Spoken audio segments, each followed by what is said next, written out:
Bueno, muchas gracias. Gracias a todos, a todas. Comienzo por agradecerle a las autoridades de la universidad, a través tuyo, Rodolfo. Lo decía cuando entraba acá a la UNCI, que hay una parte, recién recapitulaba porque hasta ya me olvidé la cantidad de años que estuve trabajando acá, fueron como 6 años, que di varias materias, algunas de ellas economía keynesiana, economía neoclásica, otra que tenía que ver con las corrientes contemporáneas de pensamiento económico. Ahí no solo conocí a Rodolfo, otros docentes, algunos de ellos que andan por acá y autoridades, sino que algunos que entonces eran alumnos, terminaron siendo compañeros y hoy ministros de nuestro gobierno, de acá de la UNCI. Así que cuando dicen que hay demasiadas universidades públicas en el conurbano o en la provincia de Buenos Aires, porque no llegan los hijos de trabajadores o los hijos de los sectores populares, más allá de la estadística que muestra que en las universidades del conurbano a veces 70, otras veces 80, otras veces 90, 95% son primera generación de estudiantes universitarios, quiere decir que efectivamente la verdad es que la situación es la contraria que la que decía la anterior gobernadora. No solo llegan a la universidad los hijos de trabajadores, sino que además después hacen brillantes carreras, se convierten en militantes y funcionarios de gobiernos populares. Eso les debe molestar un poco, no lo digan mucho porque van a tratar de cerrar todas las universidades. Pero bueno, en síntesis es un placer estar acá compartiendo un rato con ustedes, con el profesor Chang, que bueno, profesor, la verdad que nos haya aprobado las políticas, yo tomo como... Está muy bien porque se lo decía el presidente de nuestro banco, Juan Cuatromo, que entre nosotros es no solo un catedrático muy importante, ha sido parte de las bibliografías de las materias que estudiamos y dictamos, sino que es una suerte de celebridad. Así que para nosotros, la verdad que un enorme placer escucharlo, conocerlo y poder compartir este rato y poder pasarle algunas de las ideas y políticas que estamos implementando. Algunas de ellas, supongo que de alguna manera, directa o indirecta, inspiradas en libros que publicó. Así que un placer enorme. Y luego hablar de estas jornadas que estamos haciendo hoy. Forman parte de una serie de jornadas que efectivamente fue una idea y la está realizando, la está llevando adelante Carly Bianco, que tienen un propósito, que tienen un objetivo para mí importante, aún como decía Augusto, en tiempos complicados, para tomarse un rato para compartir una charla, una mesa, un espacio universitario en medio de las exigencias de la coyuntura del día a día y de la situación política y de la provincia. Tomamos la resolución de llevar adelante no solo estas mesas, sino jornadas completas sobre cada uno de los derechos en los que hemos dividido y catalogado las políticas públicas que estamos llevando adelante. Hasta ahora trabajamos el derecho a la salud en la Universidad de José C. Paz, lo que llamamos derecho al arraigo en la Universidad Nacional de San Antonio de Areco hace unos días y hoy estamos en la tercera jornada donde estamos hablando de derecho a la producción. ¿Por qué? Porque si bien ustedes ya habrán visto ahí los carteles, derecho al futuro y otros parecidos que hablan de derecho a la educación, derecho a la salud, están un poco tiranizados por el formato y por el lenguaje de la publicidad, ¿no? Entonces ven ustedes, por ejemplo, derecho a la educación, inauguramos 155 eran, el cartel dice 130, porque lo diseñamos hace unos meses. Ahora llevamos 155 nuevos edificios escolares. Íbamos, porque mañana vamos a inaugurar el 158. Así que no solo cuantitativamente va quedando desactualizado, sino que la verdad que es muy pobre el modo de comunicación a través de un cartel, como lo es a través de una publicidad y como lo es también, si no más pobre, a través de los medios de comunicación en sus formatos estándar. Hoy me pasó porque vine aquí corriendo de la Feria del Libro, que estuvimos haciendo una especie de entrevista abierta con Tati Almeida y con Estela de Carlotto en la Feria del Libro en Capital, en el stand de la provincia, y luego me abordó la prensa. Sí, tienen un abordaje, la palabra se aplica porque es medio de la jerga del abordaje de un navío, ¿no? Porque tiran el micrófono y suben. Entonces, eran muchos micrófonos y yo trataba de continuar un poco lo que veníamos diciendo sobre la importancia de las políticas culturales, que forma parte de esta batería y familia de derechos, este ecosistema de derechos en los que organizamos y catalogamos nuestras políticas de estos años y a futuro. Y empecé a hablar de las políticas vinculadas al libro, a la lectura, bueno, lo que tiene que ver con las editoriales bonaerenses, las ferias que llevamos adelante, el vínculo con los autores de la provincia de Buenos Aires, la producción y también los entornos de lectura, el fomento de la cultura y del libro. Y para mi frustración completa, no les interesaba nada. Querían saber si Cristina iba a ser candidata, si yo iba a desdoblar las elecciones. Entonces, obviamente hay una tiranía de una agenda que es bastante divergente de las cuestiones que necesitamos discutir, comunicar y sobre todo sobre las que necesitamos reflexionar. Y también comprender para dar lugar, acá veo y agradezco y me hace muy feliz que esté colmada esta sala de estudiantes aquí de la universidad, de pibes y pibas, que supongo que uno le tiene que transmitir qué es lo que quiere hacer, qué es lo que encontró, qué es lo que está haciendo, cuáles son los motivos, las causas, cuáles son las banderas que uno defiende, cuál es el proyecto. Y bueno, y estos formatos de 15 palabras o de un tuit o de una entrevista son muy poco adecuados para hacerlo. Así que resolvimos, como una forma heterodoxa y poco convencional, en medio de lo que vendría a ser un entorno de campaña electoral, dedicar algunas jornadas a hablar un poco más extensamente de algunas de las políticas del gobierno de la provincia de Buenos Aires. Incluso no hacerlo solo en un formato de cierre, donde sea una charla tal vez un poco más política, sino también hacer jornadas donde haya mesas y donde se puedan desarrollar aspectos de la política y reflexiones que nosotros tenemos al respecto, incluso dudas e interrogantes, ¿no?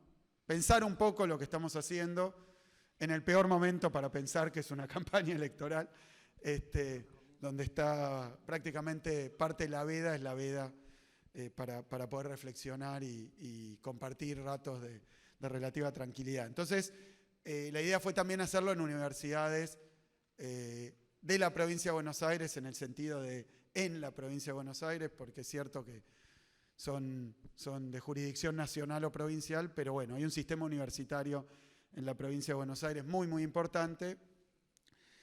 Y así que para mí, poder compartir un rato en un modo distinto, ante una audiencia distinta, con tiempos distintos, creo que es muy enriquecedor, casi salvador, en el marco en el que se desenvuelven hoy nuestras actividades. Dicho esto, voy a agregar algunas cuestiones y tratar de emparentarlas con las palabras del profesor Chang, y con las que dijo y con las que escribió, que forman parte de nuestro acervo de miradas teóricas acerca del desarrollo de la Argentina, acerca del desarrollo, por tanto, de la provincia de Buenos Aires. Ahí quiero decir que muchas veces lo que uno puede decir para la Argentina se aplica de forma, aunque sea por la ley de los grandes números, ¿no? De forma relativamente análoga a la provincia misma. Con esto no quiere decir que el país sea la provincia, pero quiero decir que si uno no resuelve los problemas que tiene la provincia de Buenos Aires, es difícil abordar cualquier dificultad y cualquier proyecto para el país. O sea, no hay proyecto de país sin proyecto de provincia. Esto digo, tal vez como respuesta tardía.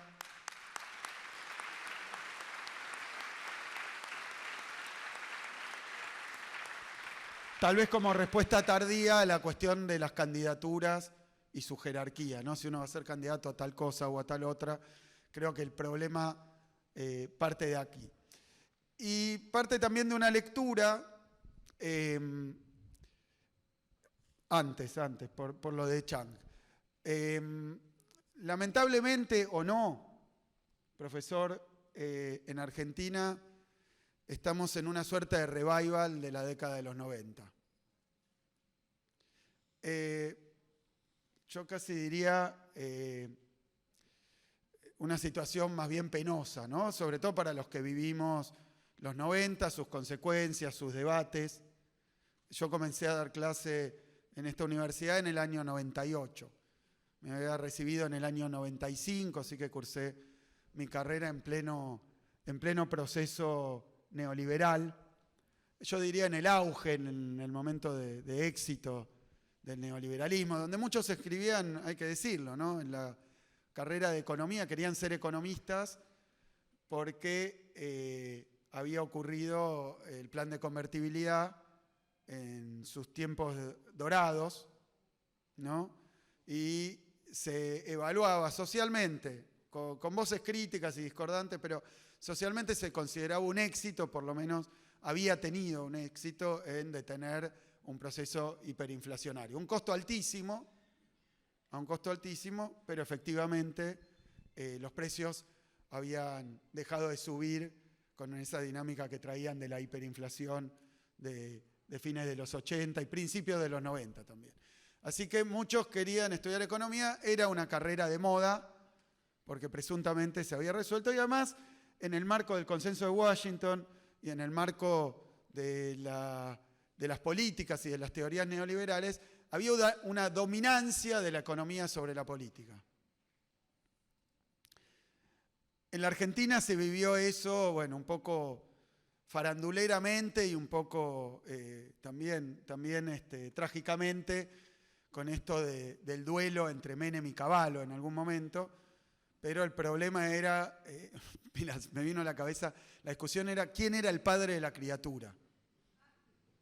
La criatura era uno de los episodios más trágicos de la historia económica argentina, el programa de convertibilidad, que sin embargo se evaluaba en aquel momento como un éxito y un proceso de modernización que venía acompañado con las privatizaciones y la batería de políticas del consenso de Washington. Hoy estamos viviendo un revival no de los 90, lo tuvimos un poco durante la época de Macri, porque las políticas que Augusto describía, que nosotros llamamos simpáticamente tormenta perfecta, para referirnos a políticas macroeconómicas antiindustriales, apertura importadora,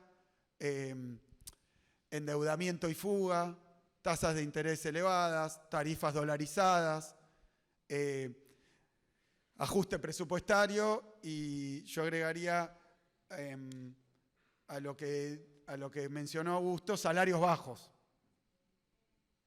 como una política desindustrializadora, ¿no? Destrucción del poder adquisitivo y los ingresos nacionales, y por tanto de la demanda interna, y por tanto del mercado interno, del poder de compra.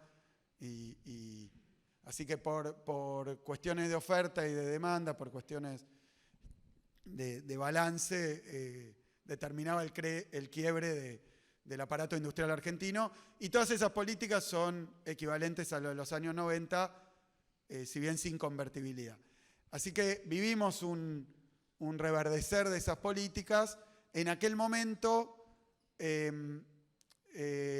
promocionadas o expresadas de manera vergonzante. A mí siempre me llamó la atención durante el gobierno de Macri, durante el experimento de Macri, que tal vez todavía impulsados por una campaña electoral diseñada por expertos del marketing, de la publicidad política, del Big Data, de las encuestas, etc. Durán Barba o quienes fueran los que diseñaron, le habían dicho a los candidatos, un día creo que lo confesó Sturzenegger, protagonista de todos los episodios de desfalcos financieros recientes de este país, ¿no? Siempre estaba ahí colaborando. Pero él decía que iba a ser candidato y que le habían recomendado que no hablara de lo que iba a hacer. Hay una pieza de esas que se les escapaban donde dice, a mí me dijo que no tengo que explicar lo que voy a hacer. Sí, en inglés lo decía. Capaz pensando que nadie lo iba a entender, ¿no? Pero lo interesante de aquel momento es que llevaron adelante un programa neoliberal que no preanunciaron, al revés, prometieron prácticamente una continuidad de por lo menos algunos aspectos de políticas de desarrollo que se vinieron llevando durante la fase kirchnerista, durante los 12 años y medio del kirchnerismo, tanto por sus políticas como por sus resultados. Todo esto de no van a perder ningún derecho, van a subir las jubilaciones, 82% móvil, no van a pagar el impuesto a las ganancias, todo lo que anda bien sigue. Esas fueron las piezas de la campaña electoral que negaban lo que iban a hacer. También otra de estas declaraciones que se conoció más adelante, de Prat Gai, primer ministro de Economía de la etapa macrista, después de que lo hubieran echado, donde le preguntaron, pero ¿cómo? No sé si era lo del impuesto a las ganancias o las ganancias. ¿Ustedes no habían prometido sacar el impuesto a las ganancias? Es un impuesto a los altos ingresos, que aquí se llama las ganancias. No habían prometido eso y Prat Gai dice, en ninguna de las carpetas ni de las discusiones sobre el plan económico que se iba a implementar figuraba esa medida, porque efectivamente no se había hecho.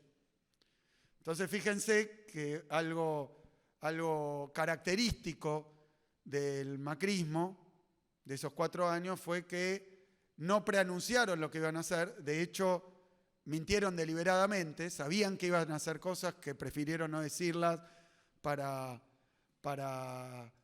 ganar las elecciones. Ahora, lo más llamativo es que después, cuando se iba desplegando ese programa económico neoliberal, negaban que lo estuvieran llevando adelante. Lo negaban, lisa y llanamente. Por ejemplo, el día que devaluaron, la primera devaluación fue de un 60%, lo que estaban haciendo es abrir el cepo, sincerar, bueno, inventaban términos y jerga para desviar la atención. Yo creo que uno de los episodios más llamativos de esa estafa electoral, después estafa de gobierno, que era permanentemente negar lo que estaban haciendo. Una de las primeras fue, la recordábamos el otro día, lo busqué para tenerlo a mano, era que el que fue también primer ministro de Industria o de Producción del gobierno de Macri nacional, un tal Cabrera, tal Pancho Cabrera,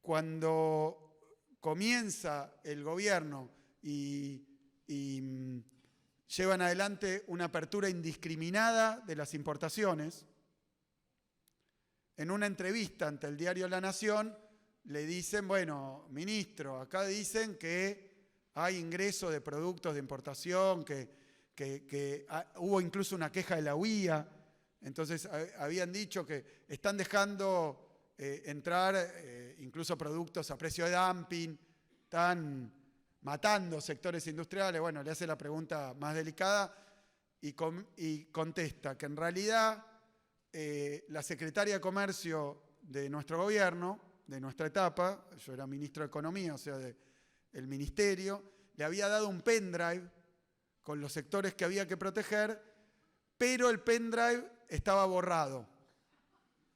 Prometo. El pendrive estaba borrado, con lo cual no supieron qué sectores había que proteger y tal vez cometiendo un error, dice, abrieron todo. Mirá que había decisiones para tomar si el pendrive estaba borrado. Por ejemplo, pedir uno que no lo estuviera. Si es que existió el pendrive, ¿no? Que creo que no existió. Existió un pendrive, bueno. Estaba borrado, Augusto.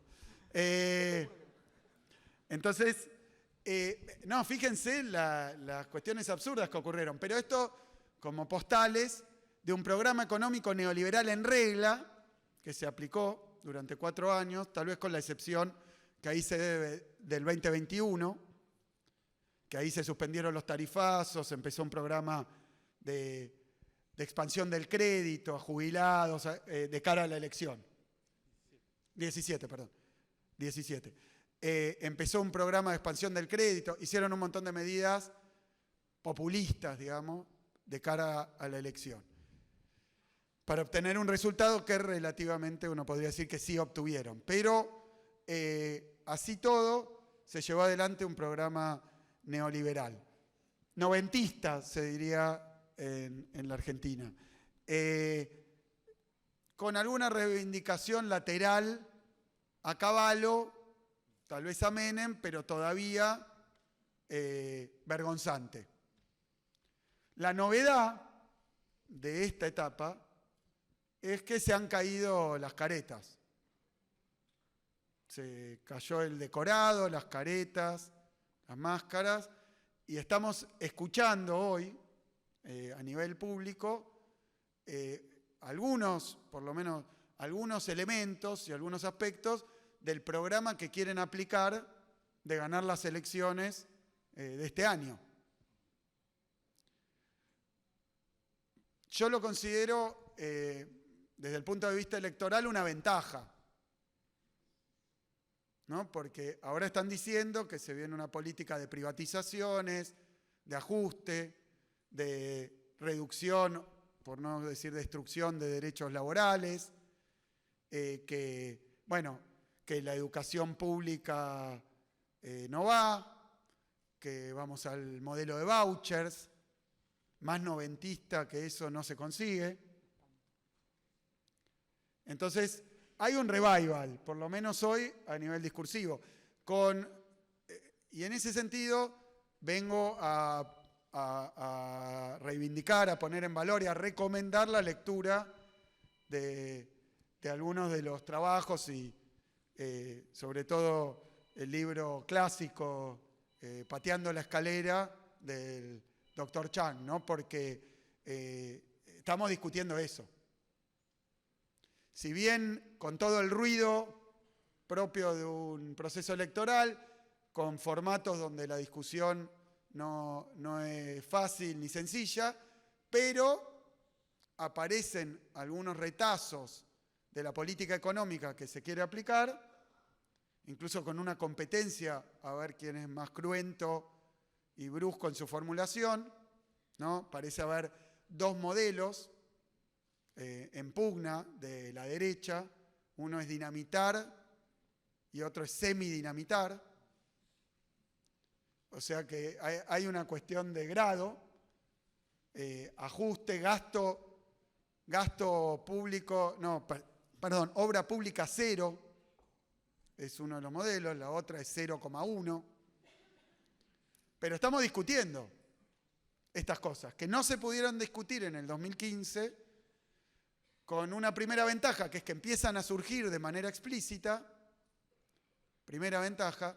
Segunda ventaja, que hubo una experiencia muy cercana de aplicación de estas políticas, que fue la época de Macri. Entonces ya vimos en acción estas políticas, a veces incluso más graduales, ¿no? Porque en ese momento era gradual o shock, Pero vimos estas políticas, vimos sus resultados acá atrás, hace 3 años y pico, y hoy ya están preanunciando lo que quieren hacer. A modo de anécdota, el otro día en una reunión de la Cámara de la Construcción Argentina, capítulo obra pública, me tocó exponer. Nosotros hoy tenemos uno de los planes de obra pública más importantes de la historia de la provincia, sin lugar a dudas. Y entonces, hablando con esa audiencia, uno les puede decir, bueno, a ver, no es tan difícil lo que tienen. Todos ustedes son contratistas, sería la palabra, de la obra pública, y hay una propuesta que es obra pública cero. No sé, fíjense. Evalúen, reflexionen. No sé si esto es, independientemente de una mirada altruista, social e ideológica. Muchachos, esta vez no es una campaña del miedo. La campaña del miedo era cuando, siendo ministro de Economía, a mí me acusaban de hacer una campaña del miedo, yo decía, te dicen que no van a bajar la jubilación, pero sí la van a bajar. Esa era la campaña del miedo, agitar una especie de fantasma de algo que uno sostenía que iba a ocurrir, pero que ellos negaban que lo fueran a hacer. Entonces estábamos en esa discusión. De hecho, de alguna manera el debate entre los candidatos versó sobre eso, que uno lo acusaba de hacer ciertas cosas y el otro decía, no las voy a hacer, no las voy a hacer, no las voy a hacer, y las hizo. Esa era la campaña del miedo. Ahora no es campaña del miedo, ahora es miedo. Directo. Mirá lo que están diciendo que van a hacer. No es que tenemos que hacer sobre esto una elaboración o una predicción. Está ahí, ya está. Entonces volvemos a discutir este tipo de cuestiones. Políticas de desarrollo, de crecimiento, políticas productivas, modelo de país. Bueno, hoy, a pesar de todas las dificultades que tenemos por esto que comento, que si uno quiere ser un poquito más profundo, un poquito más incisivo, un poquito más descriptivo, algo es muy difícil en un contexto mediático. Bueno, estas serían las discusiones que tenemos que tener, con algunos que reivindican, como si fuera una gran novedad, por ejemplo, la escuela austríaca, que fue una novedad, realmente fue una novedad para destacar en el año 1890. Ahí fue una novedad. De ahí para adelante, más viejo, rancio, añejo y fracasado, no se consigue. No hay. Es más, me animo a decir que los únicos defensores a rajatabla de estas políticas están hoy en la República Argentina. Los monetaristas, bueno, a uno lo tenemos en la Corte Suprema. Hemos descubierto que dentro de todos los saberes del juez Rosati, los manejos con la obra social, los chats del lago escondido de su mano derecha, también es un experto en política monetaria. Pero bueno, que nos planteen esto, que nos planteen estas cosas, para mí es positivo, dentro de un marco de riesgo por el que estamos atravesando.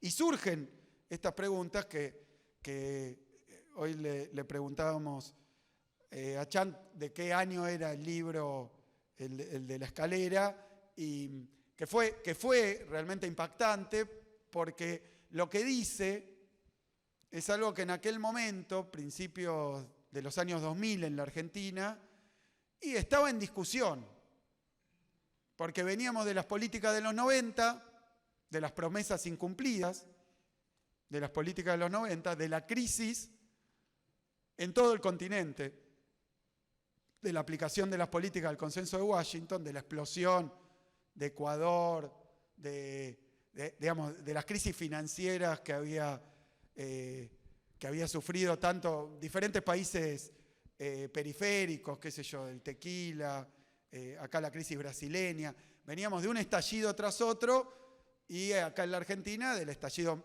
probablemente el más grande de todos, el default más grande de la historia, que es el default del año 2001, de la historia universal, que es el default del año 2001, como producto y resultado de la aplicación de esa batería de de políticas neoliberales. Pero bueno, ¿qué hacer? Entonces, en esa discusión había que formular una crítica a los espejismos, a los mitos del neoliberalismo, con algo realmente muy presente y muy dramático, como había sido la explosión del programa de convertibilidad y de toda esa batería de políticas, ¿no? Algunos de los resultados de aquella época, los fuimos viendo después, como de las privatizaciones de sectores clave de la economía argentina, el sector energético, el sector aerocomercial, los servicios públicos en general. Todavía estamos penando con el caso de las distribuidoras, como es el caso de Sura acá, producto de las políticas de los 90. Pero en aquel entonces los que habíamos vivenciado esas políticas, habíamos visto su estallido y bueno, pero ¿qué hacer después de eso? Entonces había que formular una crítica sustentada en hechos de que todo eso era una batería de mentiras, pero también había que ir por la positiva. ¿Y qué hacer? ¿Y qué hacer? ¿Cuál era la alternativa? Y me parece que surgió de manera relativamente espontánea, a veces más elaborada, a veces más planeada, a veces simplemente como resultado de la aplicación de determinadas políticas y de demandas sociales acertadas en diferentes áreas, y surgió una suerte de modelo de desarrollo que fue lo que hoy denominamos a nivel Latinoamérica como década ganada, donde varios gobiernos de la región llevaron adelante políticas, en principio, antineoliberales, sin tener una formulación por la positiva, pero que eran políticas de desarrollo fundadas en un desarrollo nacional y regional, en el soporte y el apoyo del mercado interno, por más que es cierto que en cada lugar tuvo sus particularidades, hay ciertos rasgos comunes, casi uno dice,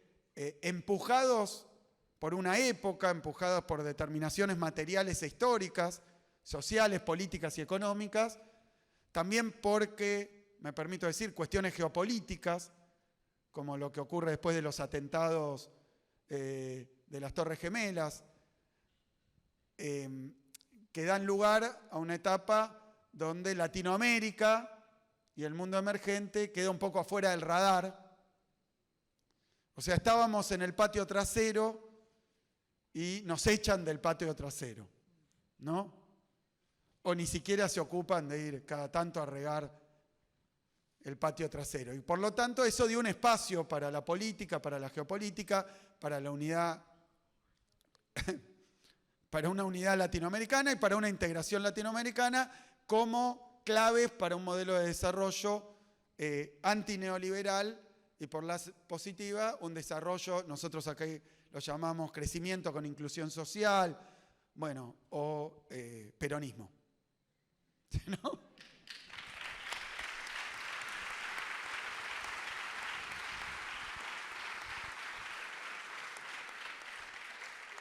Pero bien, entre los fundamentos teóricos estaba el libro de Chang y entre las explicaciones y las fundamentaciones, que algunos de esos puntos me parecen interesantes y relevantes, si bien en aquella época fueron una parte de un debate, hoy vuelven a hacerlo por esto que marco. Por eso lo del revival de los 90 me parece que es atinado, porque volvemos a discutir las mismas cosas.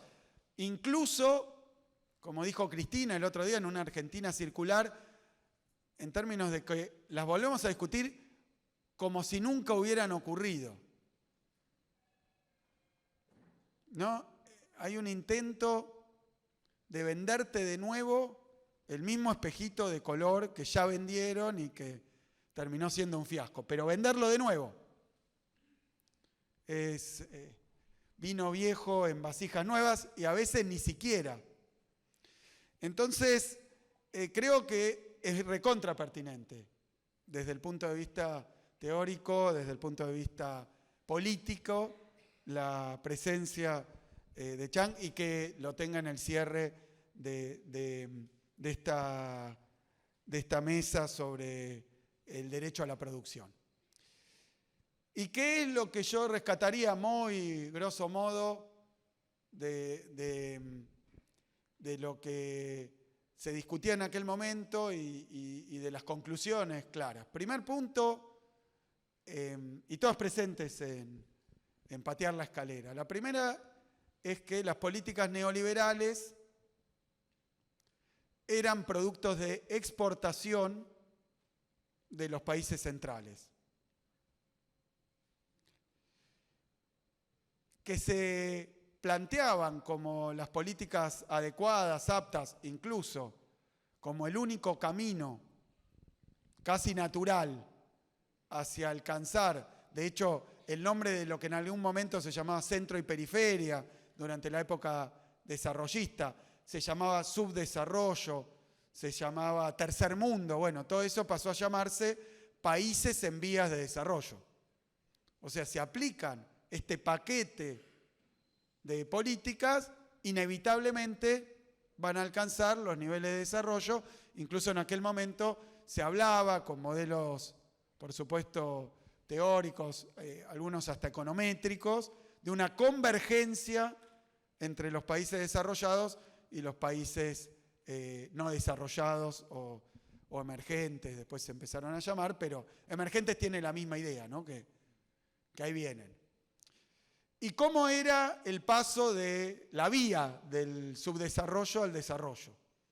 Y bueno, aplicar políticas neoliberales, consenso de Washington, etc. Y una de las cuestiones que me parece que resultaron centrales también de una evolución o de una discusión más informada sobre esto es que ninguno de los países que predicaban que había que aplicar ese paquete y esa batería de políticas, que además eran genéricas para cualquier país, en cualquier circunstancia, con cualquier estructura productiva, en cualquier geografía, con cualquier historia, bueno, siempre el mismo paquete de medidas, pero ninguno de esos países había alcanzado el grado de desarrollo y el grado de bienestar aplicando esas políticas, sino más bien las contrarias. Chang plantea muy bien la cuestión del proteccionismo, de la intervención del Estado justamente en los mercados monetario y financiero, el papel de la obra pública, la infraestructura y la política fiscal. O sea que básicamente se desarrollaron en otra etapa histórica haciendo lo contrario que ahora proponían e imponían como recetas para que los países alcanzaran el lugar al que ellos llegaron. Y la verdad que es muy potente simplemente esta formulación. Porque uno podría decir, nadie nunca tuvo éxito aplicando estas políticas. Nunca. Si a esto uno además le agrega que cada una de esas políticas, lo decía también recién el profesor Chang, tienen beneficiarios, como puede ser el sector financiero, las grandes multinacionales, las cadenas globales de valor en términos de concentración de las partes más productivas, avanzadas técnicamente del proceso productivo. Bueno, que los beneficiarios terminan siendo la aplicación de estas políticas. Quienes las predican para nosotros, pero no la aplican ellos, y son los beneficiarios, y puesto a la inversa, resulta que en realidad no son políticas adecuadas, buenas, positivas, sino que son la materialización de determinados intereses y determinadas disputas presentadas con ropa de teoría económica y de experiencia histórica. Bueno, uno llega a la conclusión de que básicamente todo eso que nos decían y que había fracasado ya en la Argentina, todo eso que hoy nos vuelven a decir, es claramente para el lado para el que no hay que ir. En particular, con el papel del Estado, que soy uno de los centros neurálgicos del debate público, político hoy. que en términos caricaturescos, que uno diría, bueno, eso es una simplificación, no, la verdad que a veces se discute con caricaturas, porque está formulado de manera un poco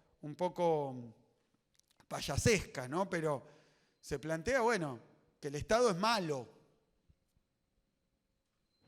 y todo donde mete la mano el Estado arruina. Que es un grado, tal vez ni siquiera de la sofisticación de lo que pueden tener las políticas neoliberales, toda la batería y el armado de discusiones y de fundamentaciones técnico-teóricas sobre por qué esto sirve, lo que no sirve, pero bueno, está presentado como cuestiones casi morales, ¿no? O filosóficas y de otra índole.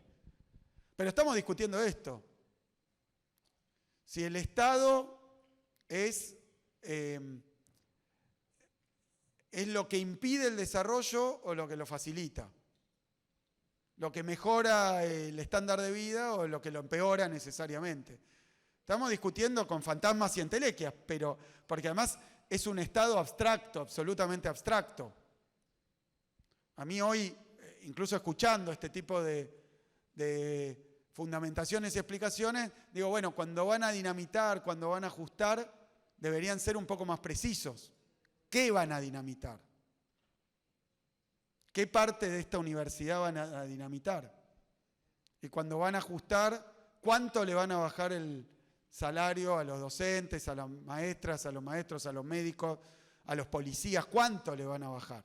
¿Cuántos van a echar y bajarle el salario? Porque después decían, vamos a, bueno, aplicar una especie de lecho de Procusto, sí, no sé, conocen eso, ¿no? Una cama chiquita te ponían y todo lo que sobraba te lo cortaban. Entonces, creo que vale la pena, y tenemos la obligación de hacerlo aceleradamente, revisar estas discusiones y dar estas discusiones, si es así o no. Y esto se vincula con los derechos, porque finalmente ampliar derechos es inaugurar escuelas, obra pública, infraestructura. ¿Qué es ampliar derechos? El otro día estuvimos en Villegas, creo que era, que abrimos una escuela rural que había cerrado Vidal, porque tenía pocos alumnos y no le daban las cuentas, era mucho gasto. Bueno, no es abrir una escuela, es reconocer un derecho. La Constitución nos dice, tienen derecho a la educación solo los que no nacen en parajes o localidades de menos de tantos habitantes, esos no tienen. Entonces, si vamos a reconocer el derecho a la educación, el derecho a la salud, el derecho a la producción y al trabajo también, y bueno, hay que ampliar, no achicar. Y en ese sentido, Augusto fue también rápido, pero muy descriptivo de una batería de políticas que tuvieron que ver con la experiencia que hicimos en Provincia de Buenos Aires, que es una experiencia, diría yo, de planificación, también es una palabra que utiliza el profesor Chang, de planificación del desarrollo económico de la Provincia de Buenos Aires, ¿no? Paréntesis sobre esto. A nosotros nos gusta hablar mucho de recuperar la identidad de la Provincia de Buenos Aires, que parece también algo un poco que flota en el aire, que es difícil de comprender, y no tanto, porque cuando uno habla de esto, hay un gancho, hay un interés por la identidad de la Provincia de Buenos Aires, por la integración de la Provincia de Buenos Aires. Y estas discusiones tienen que ver, precisamente, caíamos en la cuenta el otro día, cuando uno dice, vamos a integrar la Provincia de Buenos Aires. ¿Qué querría decir integrar la Provincia de Buenos Aires? Bueno, a uno se le ocurre hacer más rutas, o caminos rurales, o bueno, generar incluso intercambios, ¿no? Romper falsas antinomias como conurbano versus interior, industria versus campo. Son esas discusiones que uno puede dar, pero a mí me parece que lo importante, la clave de esto, y que tiene que ver con las políticas que estamos aplicando, que la integración de la Provincia de Buenos Aires, algo tan necesario y urgente, porque se ha instalado en el sentido común que a la provincia de Buenos Aires lo mejor que le podría pasar es dividirla. Yo digo, ¿qué es lo peor de todo esto? Que hoy la provincia de Buenos Aires está fragmentada. Ya han logrado que la provincia de Buenos Aires tenga una fragmentación muy fuerte en todo. En su sistema educativo, en su sistema sanitario, en su sistema productivo, en sus rutas, está todo fragmentado. Entonces, como hace siempre el neoliberalismo, primero ajusta y después viene y dice qué mal que anda esto. En el caso de las privatizaciones, el neoliberalismo, la derecha, gestionaba las empresas públicas, ajustándolas, deteriorando las prestaciones, los teléfonos, Entel, me acuerdo de aquel momento. Primero ajustaba, achicaba, deterioraba y luego venía y denunciaba. Mirá qué mal que anda, lo que venía de romper. Conclusión, hay que terminar de romperlo, destruirlo, venderlo o seguir ajustándolo. Bueno, con la fragmentación pasa lo mismo. Luego de haber trabajado muy fuerte con políticas de concentración de la riqueza, de la producción, de fragmentación productiva, educativa, como decía antes, después de eso dicen hay que dividirla, cuando en realidad, producto de las políticas neoliberales y de la ausencia del Estado y de la ausencia de la planificación, ya está dividida la provincia de Buenos Aires.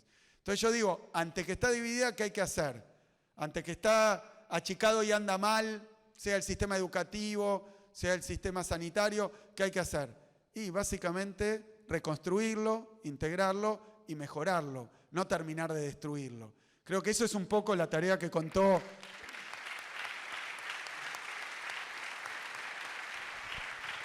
y yo entiendo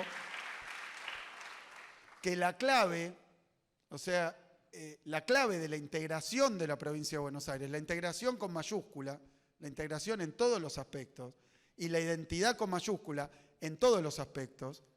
Cuando yo digo identidad de la provincia de Buenos Aires, quiero decir que un sanjuanino o un entrerriano te dice yo soy entrerriano, no te dice soy de Gualeguaychú o soy un santafesino, no te dice soy de tal provincia. En el caso de la provincia de Buenos Aires, la identidad soy bonaerense, y bueno, por varias particularidades, pero es un síntoma, no es el problema, es un síntoma de este problema de la identidad de la provincia de Buenos Aires.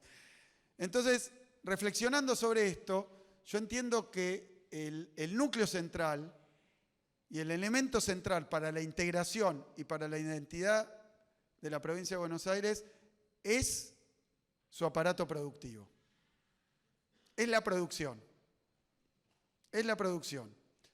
Que si vamos a integrar a la provincia de Buenos Aires va a ser en base a lo cultural, por supuesto, a lo sanitario, por supuesto, a lo educativo, pero el esqueleto central, material de la integración es el sistema productivo de la provincia de Buenos Aires. Que además es la particularidad, es la especificidad, es lo notorio, lo llamativo, y lo que quieren destruir cuando quieren destruir la provincia de Buenos Aires. Porque, ojo al piojo con esto, está de nuevo esta idea de políticas neoliberales, que son políticas de financiarización, de concentración económica, de apertura importadora, todas actividades que se pueden llevar a cabo en oficinas de la Ciudad de Buenos Aires, que no necesitan ni parques industriales, ni establecimientos fabriles, ni una red de gas, ni una red energética, no lo necesitan. Esas actividades que son concentradoras, que son desarticuladoras, que son fragmentadoras, son producto de las políticas neoliberales. En cambio, poner el eje en lo productivo inmediatamente pone en crisis esas políticas a nivel macroeconómico y a nivel también provincial. A nivel provincial, lo que se ha llevado adelante es un ejercicio de planificación productiva. Esto que dice Augusto, que a algunos les sorprende, que la mayoría, 3/4, dijiste, 2/3 de los parques industriales están en el interior de la provincia de Buenos Aires, es porque algunos piensan, bueno, la provincia de Buenos Aires es interior y conurbano, es campo e industria como dos cosas disjuntas. Bueno, ahí ya nos ganaron. Ahí ya nos ganaron en lo simbólico. No son dos cosas disjuntas. No es que por un lado está la producción primaria y por otra la industrial.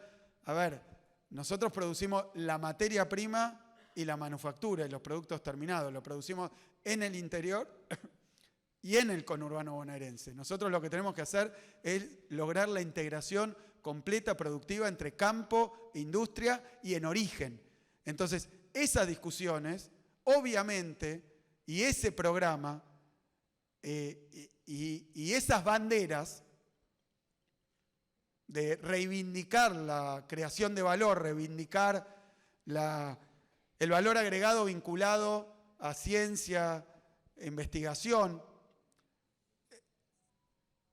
de por sí, de suyo, genera una crisis y una oposición con las políticas del neoliberalismo, porque lo hacen imposible, no hay por dónde empezar. Si en los pueblos de la provincia de Buenos Aires reclaman por industria, reclaman por generación de valor agregado en origen, en el pueblo, a nosotros nos han pasado, estamos construyendo 18 frigoríficos municipales porque en zonas ganaderas de la provincia de Buenos Aires, en zonas donde hay porcinos, donde hay aves, bueno, no hay forma de hacer ni siquiera el primer eslabón de la cadena de industrialización y comercialización. Tienen que viajar 200 kilómetros de ida y 200 kilómetros de vuelta. Cuando uno compra un pollo, está comprando nafta o gasoil, porque fue y volvió kilómetros y kilómetros lo que se producía localmente. Entonces, romper ese modelo de centralización, de concentración, romper ese modelo de fragmentación, te enfrenta de suyo a la política neoliberal. Es un programa político. El derecho a la producción, comprendido como una batería de necesidades y de políticas que llevan a la posibilidad de producir, de crear trabajo en toda la provincia de Buenos Aires, y bueno, generan también una conciencia, una comprensión y una necesidad de que las políticas que se apliquen no sean las neoliberales, que claramente y definidamente no fomentan, no facilitan, es más, claramente destruyen el tejido productivo de nuestra provincia. En ese sentido, también hay elementos de política en la forma en la que se establecen los procesos de planificación. Y aquí un pequeño párrafo porque me parece importante, porque la planificación parece una tarea de escritorio, técnica, de científicos, de Torre de Marfil, y no es así. Y la verdad que no es así. La verdad que no es así. Nosotros también en el marco de las políticas productivas, que cuando uno dice, Augusto plantea políticas productivas, habla de créditos del Banco Provincia, habla de políticas para crear parques industriales o zonas industriales planificadas, pero bueno, dijo también lateralmente, bueno, hay que llevar la energía, hay que llevar el gas, hay que llevar las rutas, hay que modificar los puertos, hay que hacer el canal Magdalena, hay que tomar control de la hidrovía.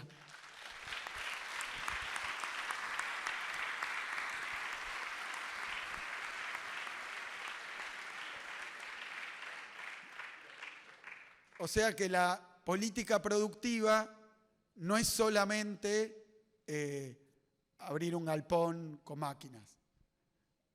Tiene que estar integrado con la planificación, es decir, el ejercicio de planificación tiene que ser integral y tiene que ser participativo. Esa es la otra cuestión que yo veo como muy importante. Por eso agradezco que nos acompañen también representantes del sector productivo, de los empresarios, porque la planificación, detectar las necesidades, pero sobre todo hacerse carne de las políticas, de los planes, con un objetivo central que no es solo que aparezcan los planes y que se implementen, sino que si están en riesgo se defiendan. Eso es un poco lo que yo les planteaba a los empresarios de la construcción, pero también a los empresarios productivos industriales y rurales. Bueno, estas políticas que sirven, que se diseñaron, que se implementaron trabajando con cada uno de los sectores, una vez que están ahí, ni aparecen por arte de magia y menos todavía perduran por arte de magia. Hay que defenderlas, están en riesgo.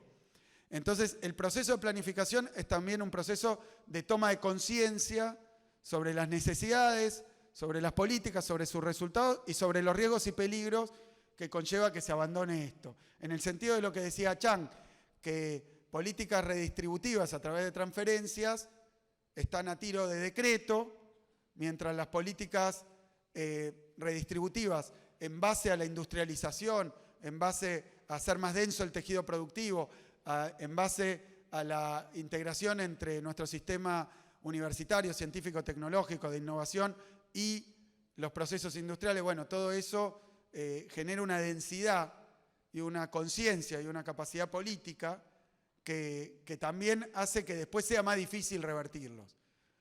No solo porque es más fácil cambiar una partida presupuestaria, sino porque hay agentes que están involucrados en la aplicación de esas políticas, que tienen una perspectiva de cuál es el próximo paso, una dirección de hacia dónde vamos y qué se viene después, que hace que obviamente haya conciencia. Pase algo con esto, que es que por mal que les pese, no solo no es neoliberal, neoclásico y ortodoxo, sino que además pensar políticas industriales es algo profundamente ideológico. Y digo más, implementarlas es una tarea militante, porque hay que hacerlo con el sector, hay que hacerlo en territorio, hay que hacerlo con los actores y hay que hacerlo con una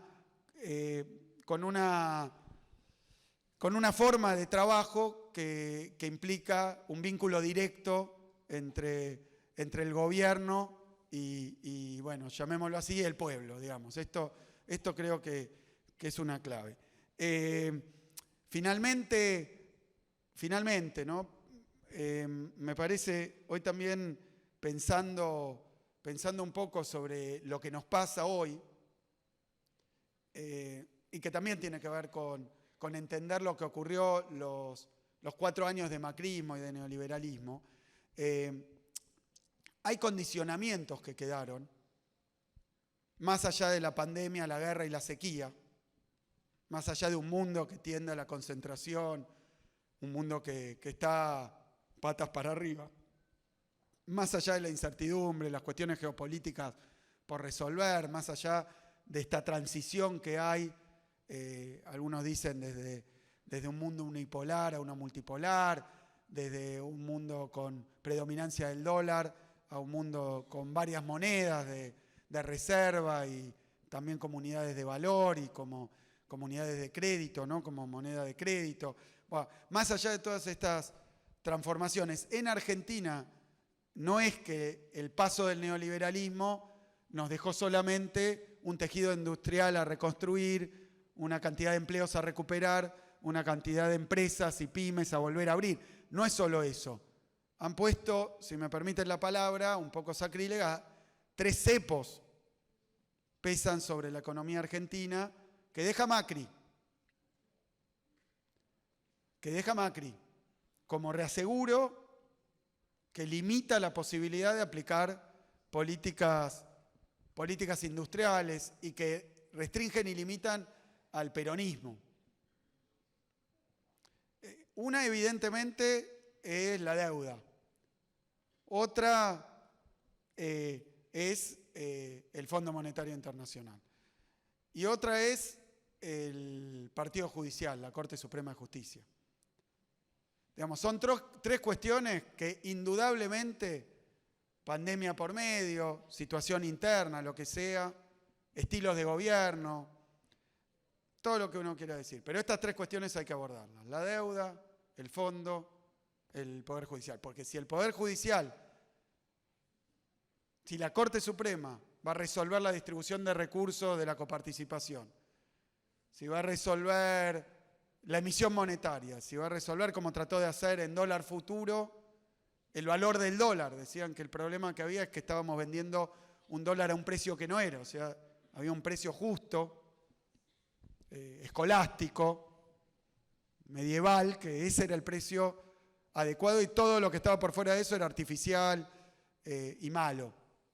como esto de cuánto hay que emitir, que parece que ahora los constituyentes del 53, si Rosati viera las discusiones de las constituyentes del 53, donde estábamos discutiendo la unidad nacional después de Caseros, y si entendiera con la vigencia del patronoro, si entendiera, ¿no? Si entendiera algo de economía o de historia o de lo que está en juego. Sí. Pero lo que quiero decir es que estos temas hay que abordarlos porque también son condicionantes para una política industrial. Son condicionantes porque afectan qué políticas se pueden aplicar, con qué recursos se cuentan, afectan el programa económico en sí, que los programas del fondo, lo voy a decir para decirlo con toda claridad, los programas del fondo son muy sencillos y siempre iguales. No hay un fondo bueno, no cambió el fondo, nada.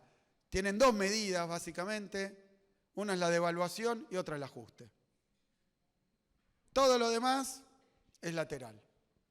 A veces el ajuste viene por el lado de bajar salarios, de bajar jubilaciones, de restringir derechos laborales, que es una forma de bajar salarios, jubilaciones y sacar derechos, pero devaluación y ajuste. Y esto no proviene de una teoría económica, proviene de algo mucho más primitivo. No es que esto necesita paper neoclásico. Pedirle a un país que devalúe y ajuste es la lógica del acreedor. Es la lógica del acreedor. Porque el fondo en sí y en representación del sistema financiero, la felicidad del pueblo y la grandeza de la nación.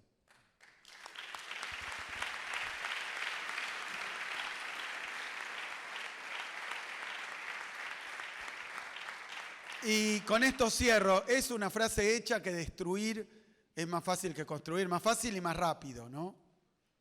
Es evidente. Cerrar una empresa es mucho más sencillo, es algo de un día, y abrirla de nuevo, ¿no? Y todo así. La reconstrucción que estamos haciendo de un tejido industrial muy dañado, con todas las restricciones que estoy diciendo, también lleva tiempo. Esa es la otra cuestión, también la planteaba Chang, lleva tiempo.